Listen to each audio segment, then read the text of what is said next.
मला लग्नाची भीती वाटत होती, कारण लग्नाच्या नावाखाली मुलींशी जो गोंधळ केला जातो त्याची मला भीती वाटायची। याच कारणामुळे मला लग्न करायचे नव्हते, पण मी ठाम नकार देऊनही माझे लग्न झाले। मी माझ्या खोलीत बसून अनियंत्रितपणे रडत होते। मात्र आज माझ्या लग्नाची पहिली रात्र होती आणि या रात्री प्रत्येक मुलगी अनेक इच्छा आणि स्वप्ने घेऊन तिच्या नवऱ्याच्या घरी येते। मी माझ्या नवीन जीवनात नवीन आनंदाची वाट पाहत आहे, परंतु मी खूप काळजीत होते। मी इतकी व्यथित झाले होते की माझ्या पतीच्या आगमनाच्या केवळ विचारानेच मला भीती वाटली। मी थरथर कापत होते।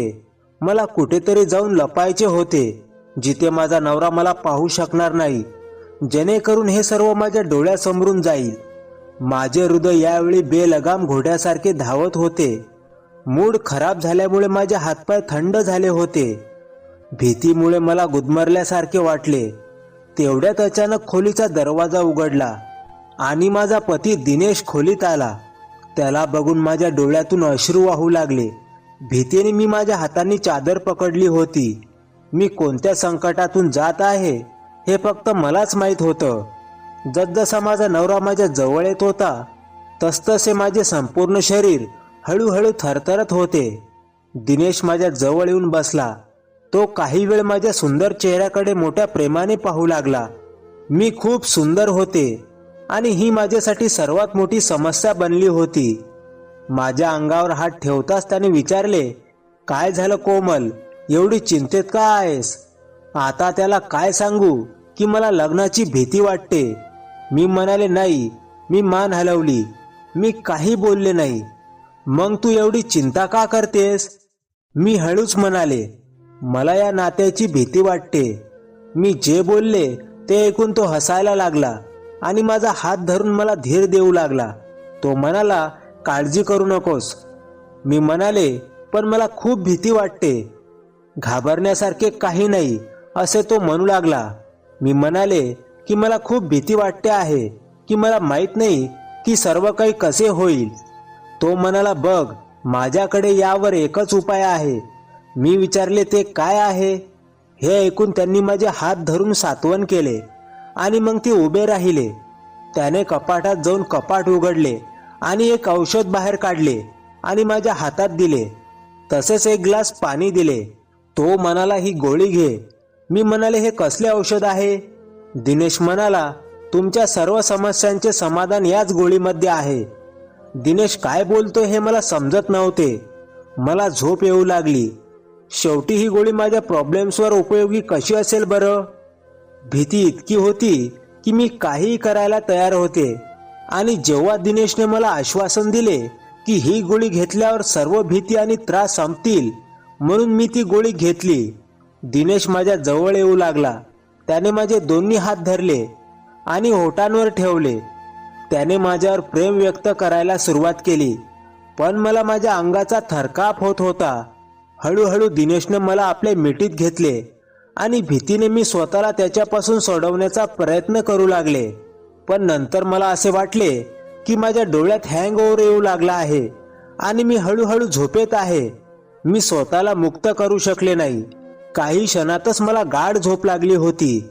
लग्नाच्या काही दिवस आधीपासून लग्न झालेल्या माझ्या मैत्रिणी माझ्यासोबत बसल्या। त्यांनी मला सांगितले की काही दिवसांनी तुझेही लग्न होणार आहे, त्यामुळे या नात्याबद्दल तू आमच्याकडून काही माहिती घेणे महत्त्वाचे आहे। लग्नाच्या नात्याबद्दल मी पूर्णपणे अनभिज्ञ होते, त्यामुळे जेव्हा माझ्या मैत्रिणींनी मला या नात्याबद्दल सांगितले तेव्हा मला या नात्याची थोडी भीती वाटू लागली। कारण त्यांच्या बोलण्याची पद्धत अशी होती, ती म्हणू लागली की लग्नाच्या पहिल्या रात्री नवऱ्याला बायकोची अजिबात दया येत नाही आणि तू छान सेलिब्रेट करू शकतेस।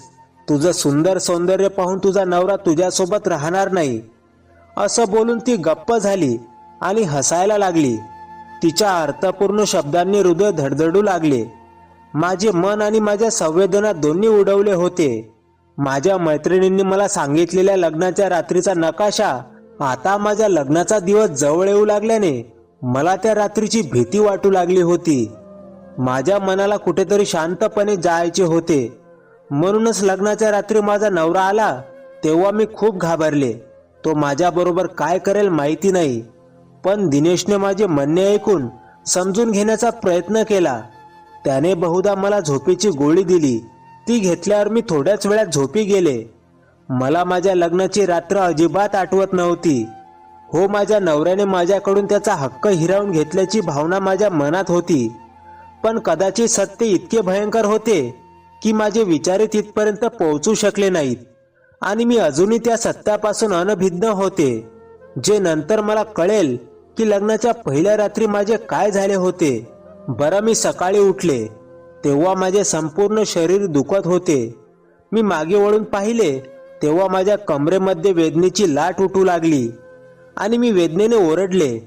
माझ्या शेजारी पडलेले माझे पती लगेच उठून बसले आणि विचारले, काय झाले कोमल? मी म्हणाले, मला माहीत नाही, माझे डोके खूप जड वाटत आहे आणि माझ्या शरीरातही वेदना होत आहेत. ही रात्र मला अजिबात आठवत नाही. मला कळत नाही की माझे चक्कर येणे, डोके धरावे की परत दुखत आहे. मी पलंगाकडे पाहिले तर माझ्या हातातील काचेच्या बांगड्या तुटून पलंगावर विखुरलेल्या होत्या. कष्टाने मी माझी उशी पलंगावर ठेवली. पलंगावर हात ठेवला आणि कष्टाने उठले आणि पलंगाच्या मुकुटाला टेकून बसले.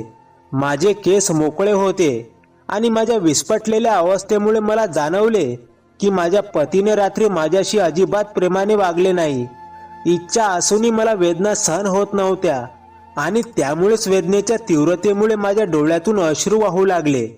मला असे रडताना पाहून दिनेश उठून खाली बसला.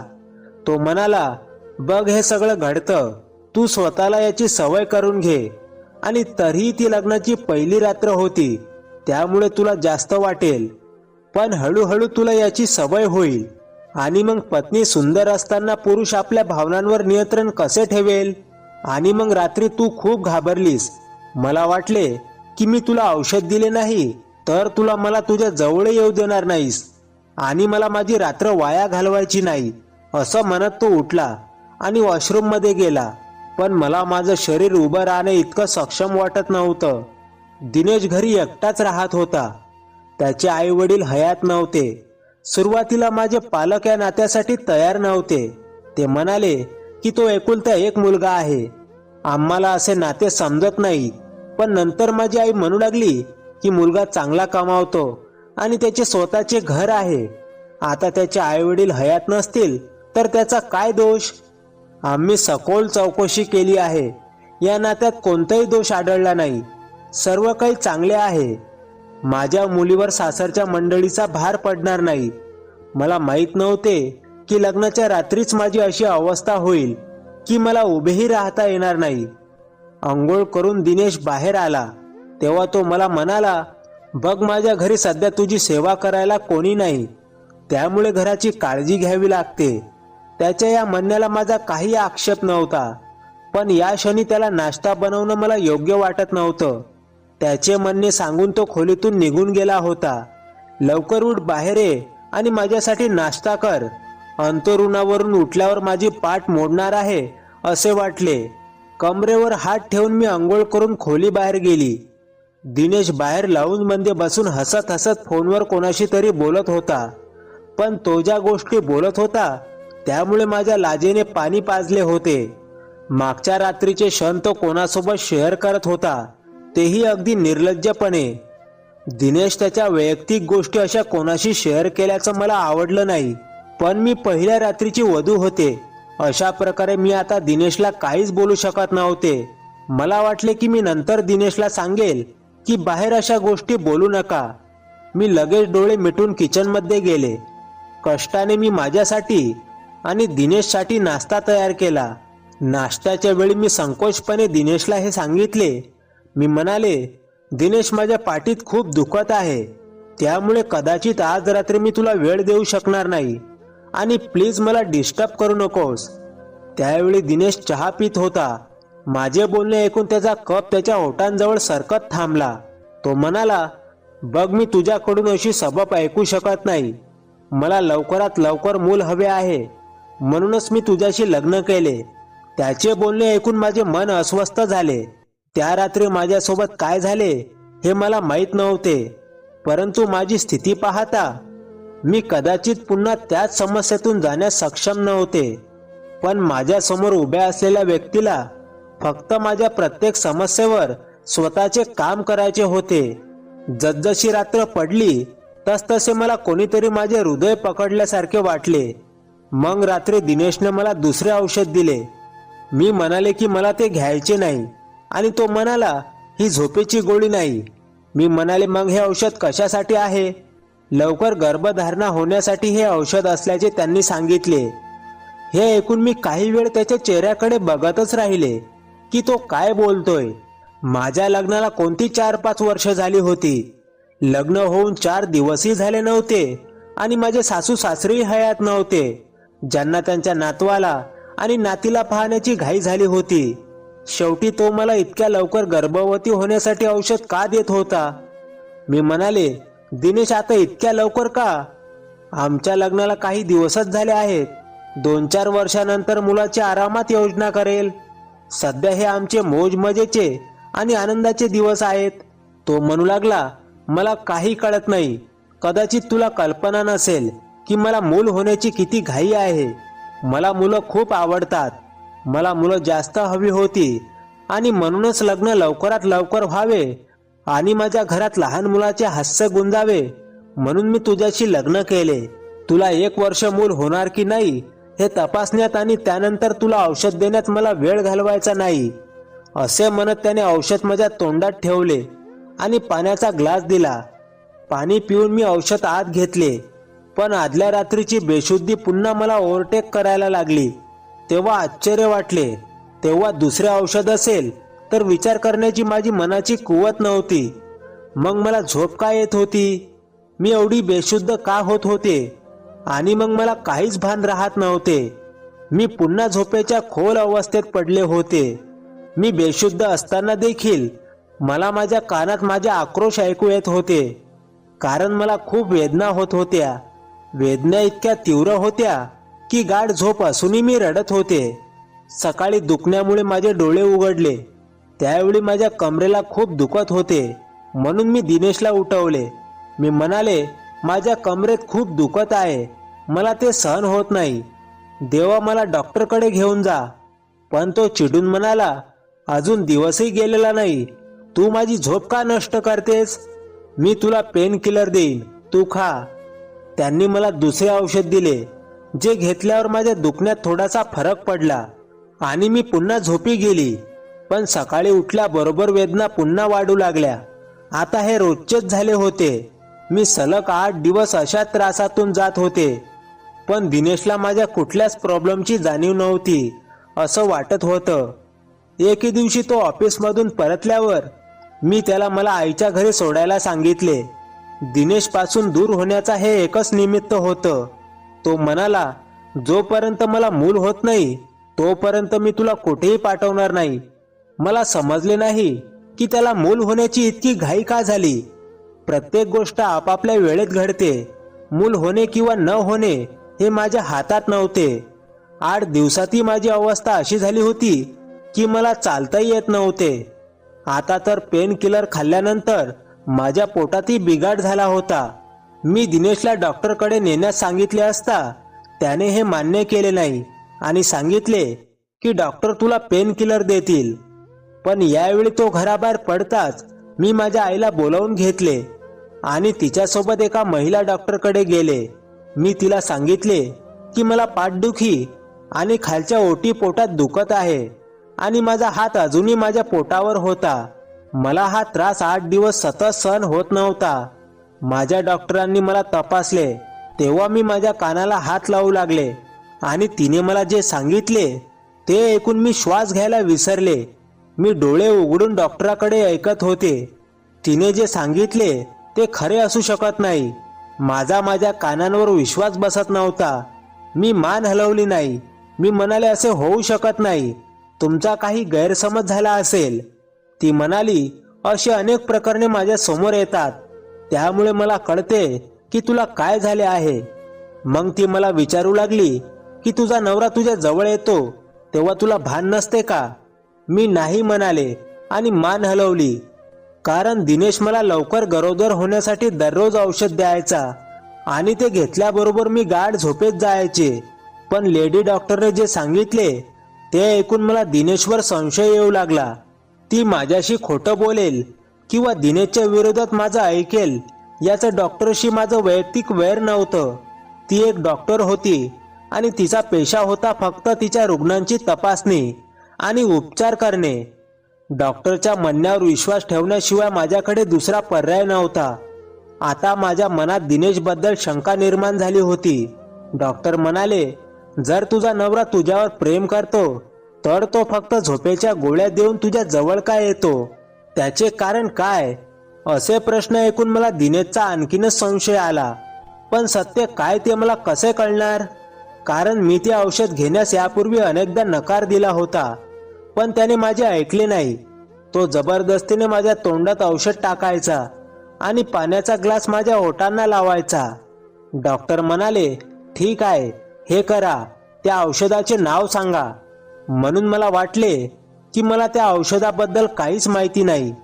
आजपर्यंत दिनेशने मला ते औषध दाखवले नव्हते. तो त्याच्या कपाटातून ते औषध काढायचा आणि मला द्यायचा. पण मी डॉक्टरांना हे सांगितल्यावर ती हसायला लागली. ती म्हणाली, ते कोणते औषध आहे जे तुझा नवरा एवढ्या गुपचूप ठेवतो आणि तुला नकार देऊनही रोज देतो? जर तुम्ही तुमच्या पतीच्या कृतीवर लक्ष ठेवून तसे केले तर तुम्हाला मी जे सांगत आहे ते बरोबर समजेल. डॉक्टर मला या सर्व गोष्टी सांगत होते. त्यावेळी मी त्या लेडी डॉक्टरच्या खोलीत एकटीच होते. माझी आई खोलीबाहेर बसली होती, त्यामुळे तिला सर्व काही माहीत नव्हते. हरवलेल्या मनाने मी घरी पोहोचले. माझी आई मला सांगू लागली की तू स्वतःची काळजी का घेत नाहीस? तुझ्यावर सासू सासरे, वहिनी भावजय यांची जबाबदारीही नाही आणि तुझा नवराही तुझ्यावर खूप प्रेम करतो. पण बघ तू स्वतःची काय अवस्था केली आहेस. 8 दिवसात तू सुकून काटेरी बनली आहे. रंग फिक्कट झाला आहे. आता आईला काय सांगू, मी एवढ्या मोठ्या संकटात सापडले. माझे पती प्राण्यापेक्षा कमी नव्हते. रात्री झोपेच्या गोळ्या देऊन तो माझ्याशी खेळतो. आईने मला माझ्या घरी पाठवले होते आणि ती तिच्या घरी गेली होती. मी दिवसभर डॉक्टरांच्या बोलण्याचा विचार करत राहिले, पण माझ्याकडे या प्रकरणावर काहीच उपाय नव्हता. आणि ही गोष्ट अशी होती की मी दिनेशलाही सांगू शकत नाही. मला पूर्णपणे असहाय्य वाटत होते. मला माझ्या आईच्या घरी जायचे होते, पण माझी आई मला माझ्या पतीच्या परवानगीशिवाय तिच्या घरी कधीच घेऊन जात नाही. मला समजत नव्हते मी काय करू. मग मनात आलं की कपाट उघडून बघू, दिनेश मला काय औषध देतो. मी लगेच उभी राहिले. सावकाश चालत जाऊन मी कपाटाजवळ येऊन दिनेशचे कपाट उघडले. त्याचे कपडे समोर पडलेले होते. मी प्रत्येक कापड उचलून पाहिलं, पण औषध कुठंच सापडलं नाही. मग मी ड्रॉर्स पण तपासले, त्यातही काही महत्वाची कागदपत्रे होती, औषध नव्हते. पण मी खाली आणले तेव्हा मी ते उघडण्याचा प्रयत्न केला असता दिनेशने ते औषध या लॉकरमध्ये ठेवल्याचे मला समजले. रात्री दिनेश परत आल्यावर मी त्याला खायला दिले, पण माझी भूक संपल्यासारखे वाटत होते. डॉक्टरांनी सांगितल्यावर माझ्या मेंदूने काम करणे बंद केले होते. मी जेवण केले नाही आणि रात्री झोपण्यापूर्वी 1 ग्लास दूध पिले. दिनेश खोलीत येण्याआधी मी लगेच बेडवर आडवे होऊन डोळे मिटून घेतले. त्यामुळे दिनेशला वाटले की मी झोपले आहे. हे शक्य आहे की मला झोपलेले पाहून त्याने मला औषध दिले नाही आणि मी पण बेहोश होण्याचे नाटक केले. मला जाणून घ्यायचे होते की रात्री दिनेश माझ्याशी काय करतो. काही वेळाने दिनेश खोलीत आला. मला बेडवर झोपलेले पाहून तो माझ्या जवळ आला आणि मला त्याच्या हाताने हलवून उठू लागला. तो म्हणाला, उठून बस. मी डोळे उघडले तर दिनेश कपाळ वर करून माझ्याकडे बघत होता. मी म्हणाले, दिनेश मला झोप येत आहे, मला झोपायचे आहे आणि माझी पाठ देखील दुखत आहे. माझे म्हणणे ऐकून दिनेश म्हणाला, माझ्या समोर हे बहाणे करू नकोस. मी तुला आधीच सांगितलं आहे की मला कोणत्याही किमतीत मूल हवे आहे. चल उठ आणि औषध घे. मी उठून बसले. मी म्हणाले, औषध कपाटात का लपून ठेवले आहेस? माझी बाकीची औषधे माझ्याकडे ठेव, मी स्वतः खाईन. माझे ऐकून त्याने माझ्याकडे आश्चर्याने पाहिले. तो म्हणाला, मी तुझे औषध कपाटाच्या लॉकरमध्ये ठेवले आहे, हे तुला कसे कळले? त्याचे बोलणे ऐकून मी घाबरले.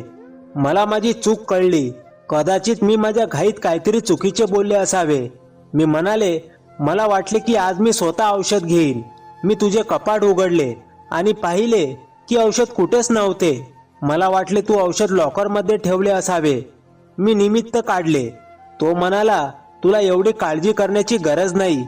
ते औषध मी रोज तुला खाऊ घालीन आणि मूल जन्माला येईपर्यंत माझ्या हाताने तुला ते खाऊ घालीन. मी दिनेशला म्हणाले, माझ्या पोटात खूप दुखत आहे. तू मला डॉक्टरकडे का नेत नाही? आणि मूल होण्यासाठी पूर्ण उपचार आहेत आणि ते फक्त एक महिला डॉक्टरच मला सांगू शकते. औषधात स्वतःहून इलाज नाही.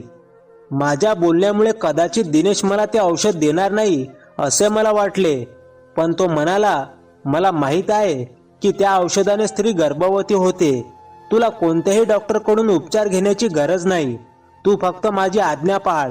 एवढंच तुझ्यासाठी पुरेसं आहे. मी म्हणाले, आज मी औषध घेणार नाही. मी असं म्हणताच दिनेशचे तापमान प्रचंड वाढले होते. त्याने मला जबरदस्तीने ते औषध पाजले आणि औषध घेतल्यानंतर माझी पुन्हा तीच अवस्था होऊ लागली. आणि सकाळी मी माझ्या असहाय्यतेवर खूप रडत होते की असेच चालू राहिले तर मी लवकरच मरेन. आणि म्हणूनच मी माझ्यावर नियंत्रण ठेवण्याचा प्रयत्न केला. माझ्या मेंदूने काम सुरू केले. रात्री मी माझ्या मोबाईलचा कॅमेरा चालू केला आणि माझ्या बेडचं सहज दिसेल अशा ठिकाणी ठेवला. रात्री दिनेशने मला पुन्हा औषध दिले आणि माझी तीच अवस्था होऊ लागली. सकाळी उठल्यावर मी दिनेश ऑफिसला जायची वाट पाहू लागले. तो घरातून बाहेर जाताच मी पटकन मोबाईल उचलला. मी त्यावर रेकॉर्ड केलेला व्हिडिओ पाहू लागले आणि तो पाहिल्यानंतर माझे पूर्णपणे होश उडाले. मी पूर्ण व्हिडिओ पाहिला नाही. मी मोबाईल बेडवर फेकून दिला आणि चक्कर येऊन डोकं धरायला लागली. रात्री माझ्या पतीने माझ्यासोबत जे केले ते कोणत्याही महिलेला सहन होत नव्हते. दिनेश परत येण्यापूर्वीच मी माझ्या आई वडिलांना घरी बोलावून संपूर्ण हकीकत सांगितली. हे ऐकून आई रडू लागली. माझे वडील डोके धरून बसले. दिनेश हा अपूर्ण पुरुष होता आणि मुलाला जन्म देण्यास तो सक्षम नव्हता. खरे तर तो नामर्द असल्यामुळे पत्नीच्या जवळ येऊन नवरा बायकोचे नाते प्रस्थापित करण्यासही सक्षम नव्हता. माझ्यावर आपले वर्चस्व प्रस्थापित करण्यासाठी आणि तो पूर्ण माणूस असल्याचे सिद्ध करण्यासाठी तो त्या 6 म्हाताऱ्यांना माझ्या खोलीत रात्र घालवण्यासाठी पाठवत असे, जे माझ्याशी क्रूरपणे वागायचे. माझ्या आईवडिलांनी दिनेश विरुद्ध केस केली आणि मला घटस्फोटही मिळवून दिला. दिनेशची चौकशी केली असता त्याचे यापूर्वीही लग्न झाल्याचे निष्पन्न झाले. तो नामर्द आहे या कारणास्तव त्याच्या पत्नीने त्याला घटस्फोट दिला होता.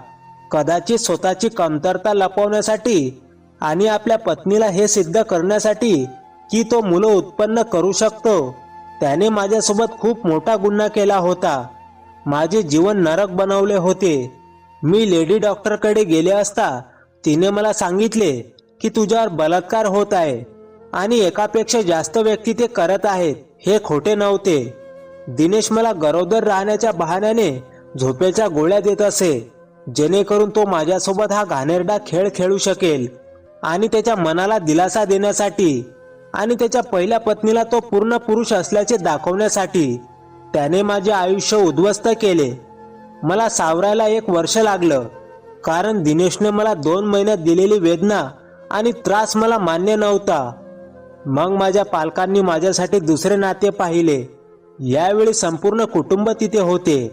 होय, मुलगा विवाहित होता आणि आधीच एक मुलगी होती. मुलाच्या जन्मानंतर त्यांच्या पत्नीचे निधन झाले. पण याला ना मला काही आक्षेप होता ना माझ्या आई वडिलांचा. आणि आज मी माझ्या सासरच्या घरी आनंदाने राहत आहे. माझा नवरा माझ्यावर प्रेम करतो, माझ्या प्रत्येक गरजेची काळजी घेतो आणि मी देखील त्यांच्या मुलीला खरं स्वीकारलं आहे आणि तिच्यावर खऱ्या आईसारखे प्रेम केले आहे. त्याने मला किती त्रास दिला. देवाने मला चांगला नवरा देऊन त्याची भरपाई केली. मला इतका प्रेमळ जोडीदार दिल्याबद्दल मी माझ्या देवाचे आभार मानते. ही बाब लक्षात घेऊन मुलीचे पालक आपला जवाई म्हणून एकट्या मुलाची निवड करण्यास प्राधान्य देतात. तो एकटा आहे. आमच्या मुलीवर सासू सासरे, भाऊजय आणि सासरांचा भार पडणार नाही. पण सासर पूर्ण झालं पाहिजे असे मला वाटते. जेव्हा मुलीला सासू आणि सासरे असतात तेव्हा मुलगी तिच्या सासू सासऱ्यांसोबतच आनंदी राहते.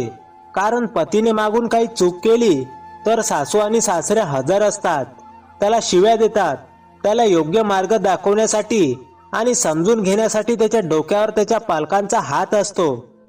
तर मग मित्रांनो, तुम्हाला ही कथा कशी वाटली कमेंट करून नक्की सांगा आणि व्हिडिओला लाईक करा. आणि हो, चॅनलवर नवीन असाल तर चॅनलला प्लीज सबस्क्राईब करा. शेवटपर्यंत कथा बघितल्याबद्दल तुमचे मनापासून खूप खूप आभार. पुन्हा भेटू नवीन कथेसह. धन्यवाद.